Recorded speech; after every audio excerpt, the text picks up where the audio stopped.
And welcome back to Aftershock Wrestling Entertainment Hot Takes Edition. Welcome back to the Allcast. I'm your host, Brant Fowler, and I am here to do my hot take on this week's episode of Dynamite, specifically Blood and Guts 2, since I did not have time to fit that into the previous episode. But before we get into that, of course, I do want to remind you that you can find past episodes of the show at allpodcast.com. That's awepodcast.com. That will take you to this YouTube channel where you can watch past episodes of the show. You can also find the audio version at allpodcast.com/show, and that will take you to our main audio hub, or you can search on iTunes, Spotify, or wherever you get your podcasts from. You can also follow us on social media at the Awcast, and of course, subscribe to that newsletter at allpodcast.com/subscribe so you get updated on important notifications from us here at the Awcast. All right, so let's get into Blood and Guts Dynamite, the week of June 29th, I think is the date that it aired. I had to look at the calendar to make sure that was the right date. Yeah, June 29th. I just finished watching it. It's like 2 o'clock in the morning here, and because I didn't have time to put it on the previous episode, I wanted to do a hot takes episode just talking about Blood and Guts because it was an amazing match. It was almost an hour long. I do wonder why they don't put it on pay-per-view. We'll get to that, but let's talk about Dynamite as a whole this week, which I think was a pretty solid show. I quite enjoyed a lot of aspects of it. We had just a few matches because we had to have that entire second half of the show pretty much for the Blood and Guts match with 12 people involved and, entrances and stuff on top of the cage. And there was a lot of commercial breaks during the match, which I'll get to that. But we had Orange Cassidy facing All Ego Ethan Page. And Orange Cassidy, as it had been rumored, came out to new music. Licensed music. It sounded pretty cool. Came out with the best friends. We got to see Trent and Chuck together. We even got the best friends. You got to give the people what they want at the end of it. So that was cool. Dan Lambert out there with All Ego. Their typical usual banter. They did the whole Andre Hogan thing where he tries to lift him and he can't, because, Orange Cassidy's small and Ethan Page is big. And in the end, he does get the body slam and pins him, of course, after 2 orange punches as well. But it was a good match. I love Orange Cassidy. He is on a whirlwind roll. He's getting pushed to the moon, and I love it. It's a really cool place for him to be in. And I love that, he's got this entire support system that's like, yeah, nobody else would take a chance on you, but AEW is going to push you to steal that from Cameron Grimes to the moon. And so, yeah, it's always fun to watch Orange Cassidy. He's just so unique. And I think All Ego Ethan Page is really good in the ring as well. And we don't see enough of him in AEW. So this was a solid match.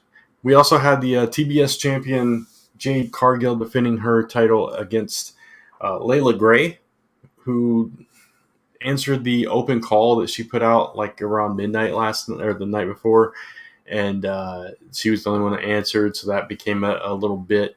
And she had a little bit of fight in her, but once she gave a little fight, Jade quickly ended it with the pump kick and the I forget what she calls her version of the Glam Slam, but yeah, it was Storm Zero. Is that what it's called? No, that's something else. Anyway, I forget what it's called. Anyway, she made short work of Layla Gray, as she does most of her opponents. And then she was just like, I don't know what was going on. It was a weird spot because Jade was almost in tears at the end of that match. Like, she was visibly upset. And I don't know if she's just a really good actor or if there was something going on behind the scenes. But she was like, give me real competition. And of course, that brings out Athena and Chris Statlander, and there's that whole altercation. And then like Stokely's trying to bring Layla Gray into the fold, and Jade ain't having that. So it's interesting what they're doing with that. So I'm curious to see where that's headed. But yeah, so Jade is still your TBS champion, of course. We also had Danhausen So we had Max Caster and the Gun Club coming out, and obviously, if you watch Forbidden Door, and specifically the buy-in show, that there was a little altercation there with the Gun Club. They're getting a little upset that they're being overlooked by their dad uh, for God, why can't I think of their tag team name? Max Caster and Bowen. Um, I just cannot think of their tag team name at all. But anyway, he's showing favoritism to them, the Acclaimed. Thank you. I don't know who I'm thinking. I'm thinking myself for remembering it, I suppose. But yeah, the Acclaimed. And that plays out here. So the Gun Club and Max Caster, they come out, and Danhausen comes out and says, "I think I found a couple of guys that can wrestle pretty good." Now it comes FTR, and it's like, okay. So we get a really good match with FTR, and the Gun Club are actually really good in the ring, and they show it. There's a few missteps here and there, but ultimately, the important story behind this isn't even the match itself. It is what happens after the match, where Anthony Bowens is not completely healed from his knee injury, but he can walk now, and he interferes, and he costs him the match by hitting, I think it was Austin, with the crutch. And that, of course, leads to some emotional intensity between the two. Austin's mad about it, and he gets up in Bowen's face, and Billy Gunn pushes Austin to the ground. And it's like he definitely takes the Acclaimed side over his own sons. And so you're definitely leading up to a feud between the Gun Club and the Acclaimed at some point in time. And man, they sold it so well. Austin just rolled out of the ring after that, just in shock and angry and upset, and just walked away. And it was a really good angle. And you follow that up with another really highly emotional spot with Christian Cage cutting another promo on Jungle Boy and basically saying he wishes all Jungle Boy's family was dead, not just his dad. So he couldn't see what a disappointment he is. And this leading up to this, we were told that Christian Cage wanted a match. That's why he was coming out. But he came out in street clothes, leather jacket, all that stuff. And at the end of this promo, he's like, "Yeah, I asked for a match, but not for me." And new music, smoke comes out, and out comes Luchasaurus. So Luchasaurus has abandoned Jungle Boy, has sided with Christian Cage, and now it's just, you could have never seen this coming as tight as the Jurassic Express were. But it's also clear that now that they are finally going to give Jungle Boy that singles push that they've kind of been doing here and there and trying to tease for a while now, and now he's graduated out of this tag team position, and he's going to go and be a single star. And I'm really excited to see heel Luchasaurus. I haven't seen that yet, so that's going to be interesting to see how that plays out and what exactly he's capable of. So I thought it was good. It's not an angle I ever expected necessarily. I always expected Christian to turn on him, but I never expected Luchasaurus to turn on him. So that's fun. We're going to see what happens.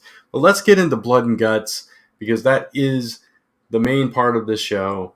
Half of the show for this match, 6-on-6, the Jericho Appreciation Society, including Chris Jericho, of course, Jake Hager, 2.0, which is it Angelo Parker and Magic Mike Menard? Is that what they're going by now? Yeah. And Sammy Guevara and Daniel Garcia. Of course, Ty Conti at ringside versus Eddie Kingston, Santana Ortiz, and the Blackpool Combat Club, consisting of Jon Moxley, Wheeler Yuta, and making his Dynamite debut, Claudio Castagnoli. So, I mean, this is like superstar level stuff. The original Blood and Guts match was the Inner Circle, which was also Jericho. A lot of these guys, 5 of these guys in this match were involved in that, versus, of course, Pinnacle. And that was a really, really good match, and it would match up against a lot of War Games matches. I think since NXT has been using War Games, there have been a lot of really cool War Games matches within that brand, specifically any of them that the Undisputed Era were a part of were magical and probably better than some of the original War Games matches. Honestly, I think they stepped it up a notch. And with Blood and Guts, AEW's putting their own spin on it because they make it more brutal, bloody, and they kind of push the envelope a little bit with it, as they did with that first one. And then, Jericho falling off and hurting his arm and all of that. So, they have to try to step it up this one. And clearly you have this intense rivalry between Eddie Kingston and Chris Jericho that is fueling this entire match. And as the broadcast team alluded to during the broadcast, during the match, that there are a lot of other threads going on here. There's history between Kingston and Claudio that they have to work together. There's the Inner Circle, where you have 3 of the 5 on one side and the other 2 on the other side of this match. You have the history with Jon Moxley and Chris Jericho. You have Daniel Garcia, who has history with some of these guys as well. Sammy. There's just so many threads that you could pull here, and it led to a really interesting feud that has been building up as you keep adding people to it, to the culmination of this 6-on-6 match inside the double ring steel cage, which took an hour to do, or not quite, probably like 45 minutes in total, and like 4 commercial breaks. I think we sat through picture in picture for this. So I think for the most part, this match was nonstop action, heavy hitting, bloody, brutal from the start. And it lasted that way until Kingston and Jericho went on top of the cage. And then it slowed down, and you got 2 commercial breaks during that whole period, I think. And the camera focused on the top of the cage. You at least got 1 commercial break while they were on top of the cage. And so it's like they just ignored everything happening below, and you were focused on those 2, and they couldn't do much up there. They were afraid to fall. They were afraid to walk the wrong way, and understandably so, until Claudio and Sammy and Mike Menard eventually got up there. So, so up until that point, it was just straight fire all the way through, and it was, you start the match off, if you can believe it, with Sammy Guevara and Claudio Castagnoli. And this was a dream match I never knew I wanted. And my goodness, Claudio just ragdolled Sammy all over those 2 rings. He was throwing him in between the ropes and pulling him out of the ropes, throwing him against the cage, against the turnbuckle. Sammy was doing everything he could to stay on his feet when he was getting thrown. And it was just, if you didn't know what you know about professional wrestling, you would just assume that Sammy is just literally getting thrown around like a toy. It was just so well done.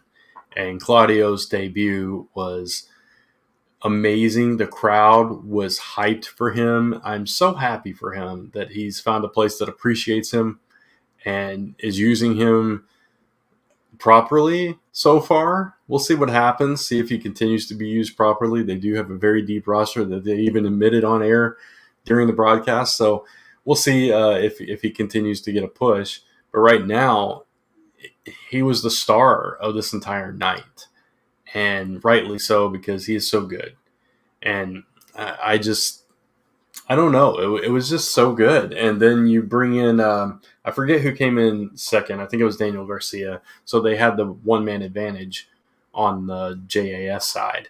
And so they always had 1 man up whenever there was, until it evened out for 3 minutes, and then they would get the advantage again until all 12 were in.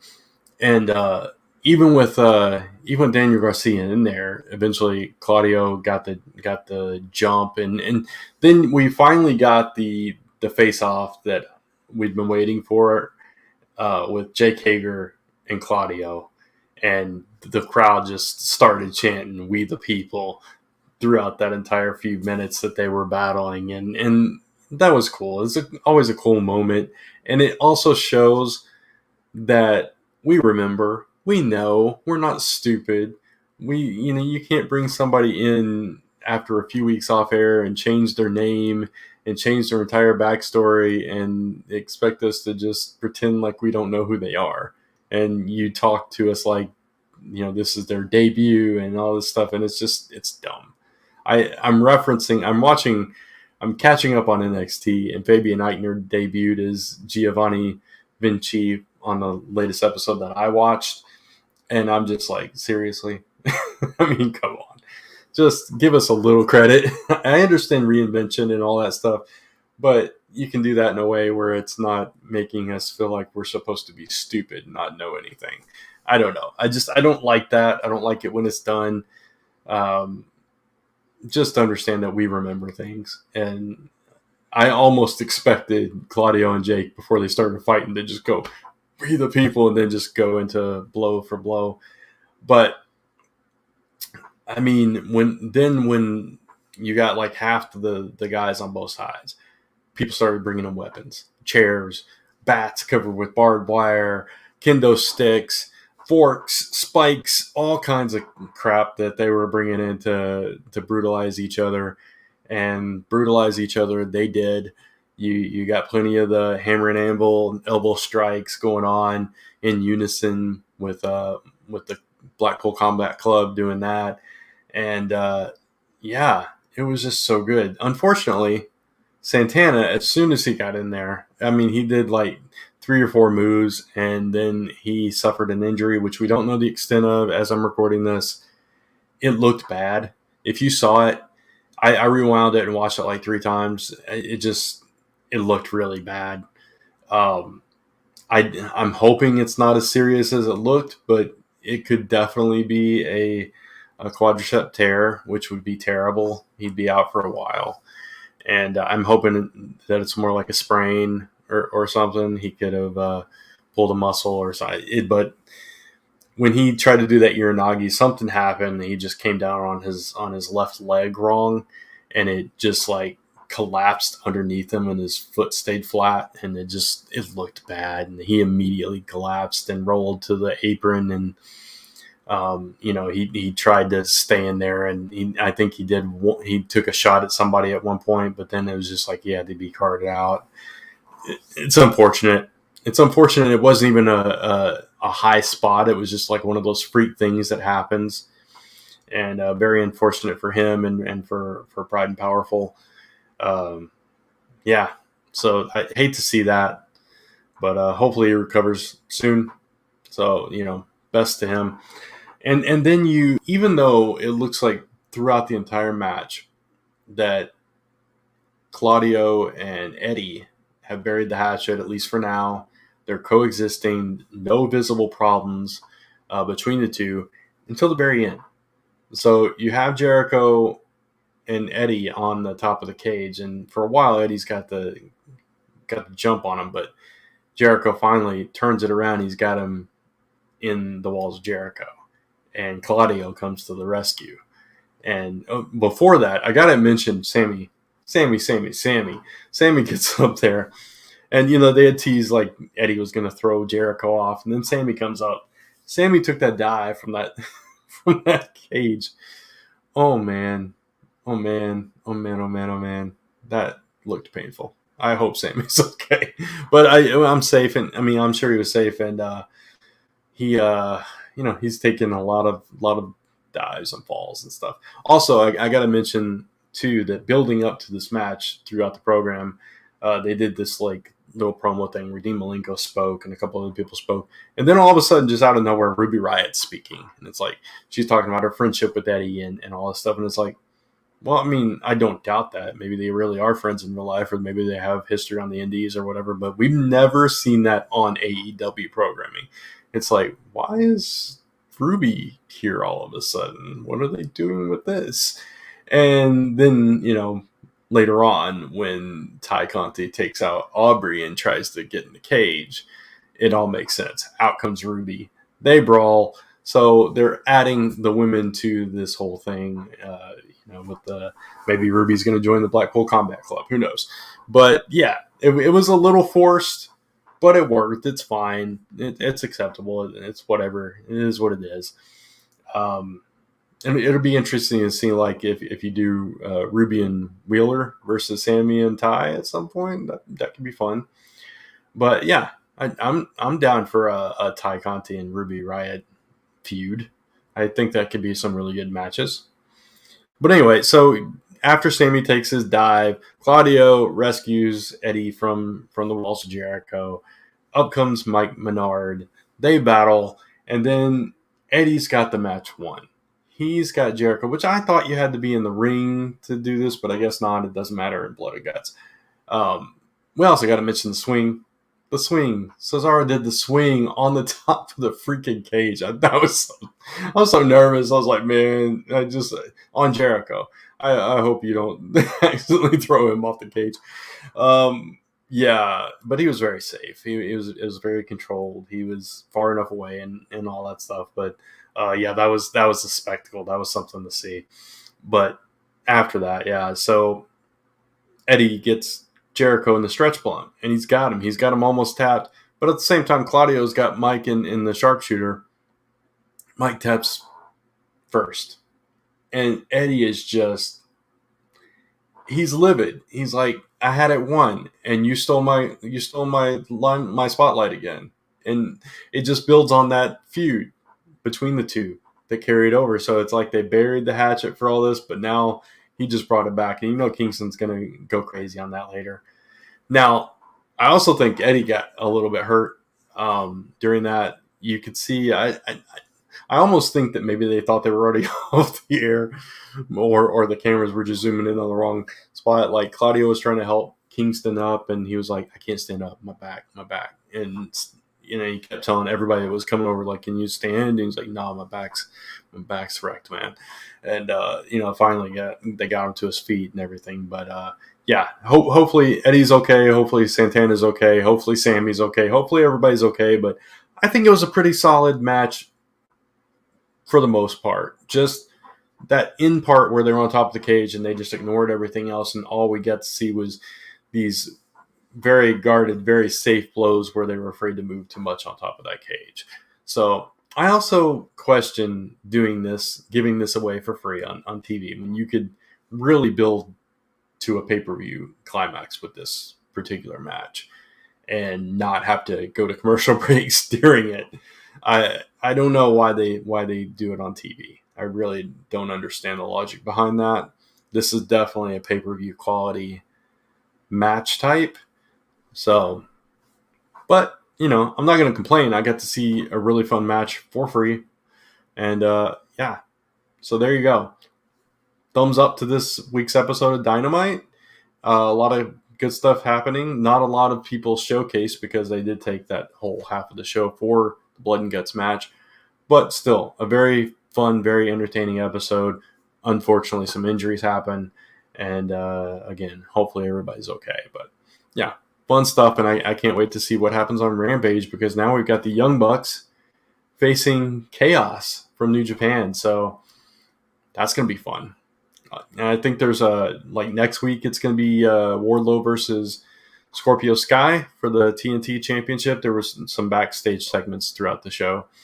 And yeah, so it's stacking up to be another good show next week and on Rampage. And then we got Money in the Bank on the WWE side this week. So lots of fun stuff going on in wrestling. But I've talked enough about this. I'd love to hear your thoughts about Blood and Guts. Are you enjoying it? What do you like better? Do you like NXT's War Games or Blood and Guts better? What's your jam? I guess that's a dated phrase, but sure, I'll go with it. Anyway, you can find old episodes or past episodes of the Awcast at allpodcast.com. That's awepodcast.com. That will take you to the YouTube channel. And you can also find the audio version at allpodcast.com/show, or find it on Spotify, iTunes, or wherever you get podcasts from. You can also follow me at social media at the Awcast, and subscribe to the newsletter at allpodcast.com/subscribe. Speaking of subscribing, you can hit that subscribe button and that notification bell so you don't miss a single episode. Also, give it a like because that does really help. And until next time, stay awesome. Keep watching wrestling. Take care.